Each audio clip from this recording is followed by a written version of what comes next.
as you can see, I'm further in now. When you get all the way across to the other hole, you're going to have to level this up and down until you can get it right, barely sticking into that hole on that side, and then take the 2x4 and hit it in. May take you a couple times, but it'll get done. All right, now when you get your bar all the way through, you're going to go ahead, go grab your arms. Got one for your driver, got one for your passenger. Now you see these grooves on the inside. You're going to go ahead and line them up with the grooves on the shaft.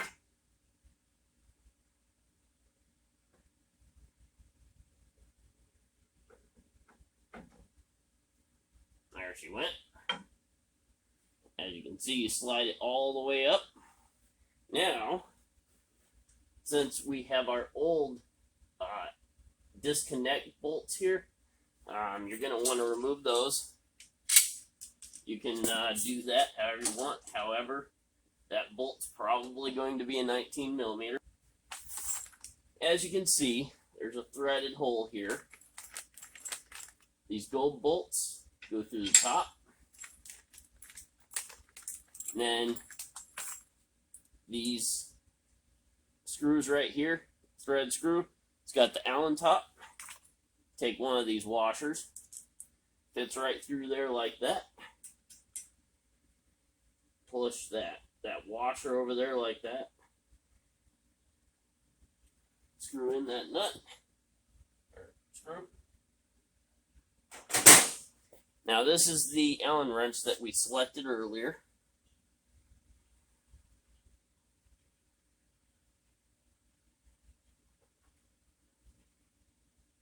I'm going to tighten up everything when everything else is buttoned up the way it should be. Now, you get a nice lock nut for the bottom of this bolt. And that should be a 14 millimeter. Now that we have our first arm on, we're going to do the same with the other side. And then after that, we're going to go ahead and build our well, they aren't going to be disconnects. They're going to be regular end links that you won't have to disconnect ever. On the trail, on the interstate, this sway bar stays stiff enough for the interstate, and it also gives you the flex and articulation that you're looking for on the trail. All right, so here are your end link bars. Here are your end links with a nice ball joint in them.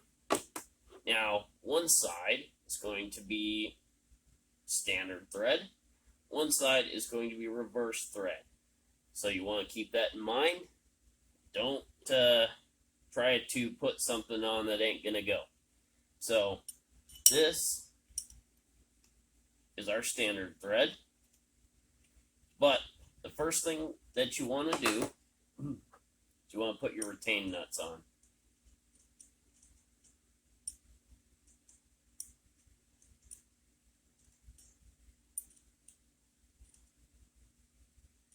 Just gotta kind of mess with it until you figure out.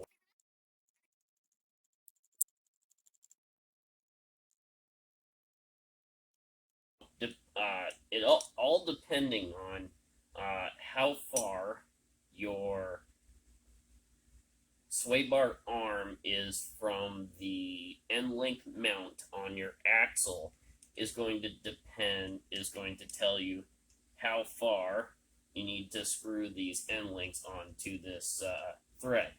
Now, the best way to do that, obviously, is to take a measure tape and measure from the rocker bar where you're going to mount it. There are several different holes on the rocker arms, and the reason for that is you get different settings for your driving style. See, there is one end link completely finished, and then you'll put this lock nut on the thread side here once you put it through the rocker arm. Now, I will show you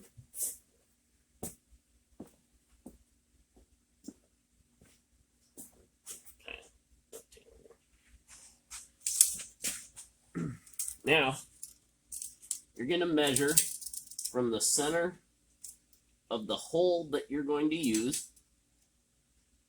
down to the mount that holds the end link. And it should be about 11 inches. We're going to measure from center of this thread to the center of this thread. And we were saying it's about 11.5 inches. So we need to extend it out just about a ½ inch.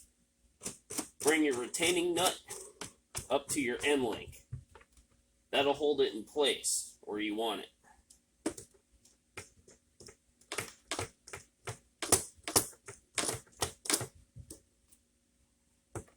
Then you can tighten those later with 18 or 19 millimeter. Now, once you've got your final measurements, it may take a couple times to get it right, but you measure it up, make sure your bolt thread at the bottom goes into the axle.